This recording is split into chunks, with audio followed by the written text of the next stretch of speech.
Hello snowboarders of the internet. I'm your host Avran LeFeber, and in this video we're going to be reviewing the new Telos Adit. This board features Telos's hybrid camber with rocker underfoot. It's a mellow reverse camber, camber underfoot, rocker in the tip and the tail. Basically, it allows for a little bit of pop from each camber zone, but it remains looser overall. This board comes in 140, 143, 146, 149 narrow, 149, 152, 155, 158, 161, and 164. I rode this board at Copper Mountain on an overcast day with cooler temps, some winds, there was snow falling at times, visibility would be good to shit depending how the clouds were rolling through. There was firm, fast corduroy, icy and chundery corduroy, ice and chunder, and I rode it with my Rome Black Label bindings and my K2 Thraxis boots. Alright, so it's an entry-level park board. It's going to have a predictable flex. Softer in the tips, slightly stiffer through the inserts, softer again between the feet with a lot of torsional flex. The overall flex comes in above a jib noodle, but below a middle-of-the-road park flex. And when it comes to stability on this thing, you get chatter at high speeds in the tips. That does resonate back underfoot.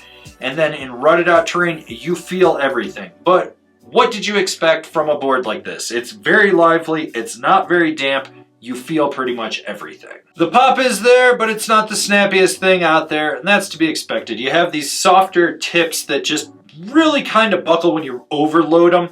So be aware of that. But if you come in hot, pop last minute, you're going to get that snap you need. It's easy to engage. It doesn't really fight you. You don't have to worry about overloading it. It's almost skate-like with that. Now when it comes to jumps, small to medium jumps are really where you want to keep it with this thing. It's just not designed for anything bigger. And why would you hit anything bigger with it? You don't need to.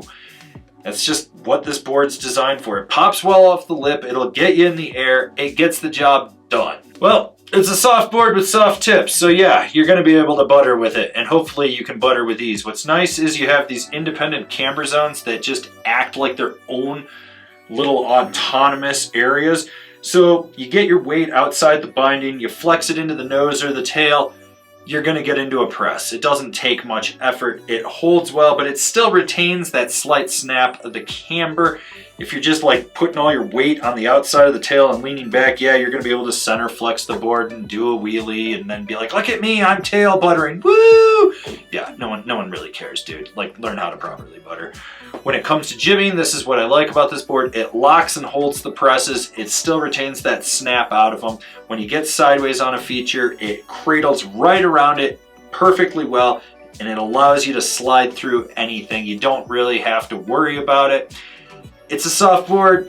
It's going to be good at jibbing. I mean, that's just kind of what it is. The edge-to-edge transmission on this board when you're carving is fluid and smooth, but it's not quick and nimble. It's slightly delayed, and that's fine. It's not a big thing.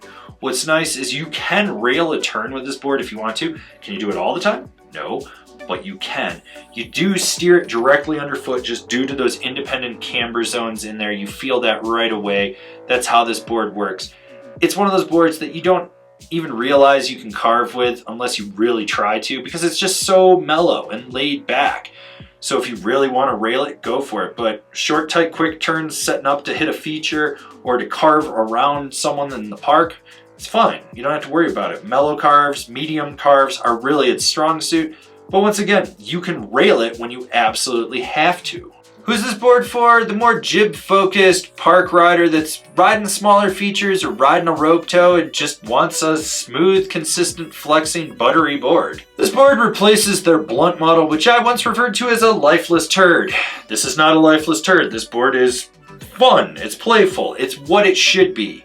Is it the most mind-blowing thing I've been on? No. Is it a horrible board? No. It's perfect for what it is, and what you get is very predictable with it. Comparable boards, the DC Ply, the Rome Gangplank, the Nitro Cinema. Binding recommendations, the Rome Vice, the Union Contact Pro. This has been my review of the Telos Adit. Do you agree? Do you disagree? Do you own one? Are you going to buy one? Leave me a comment down below. Let's have a conversation about this snowboard. If you're new here, remember to subscribe, click the bell, get those notifications. That way you're not missing any of the videos we got coming out for all of you.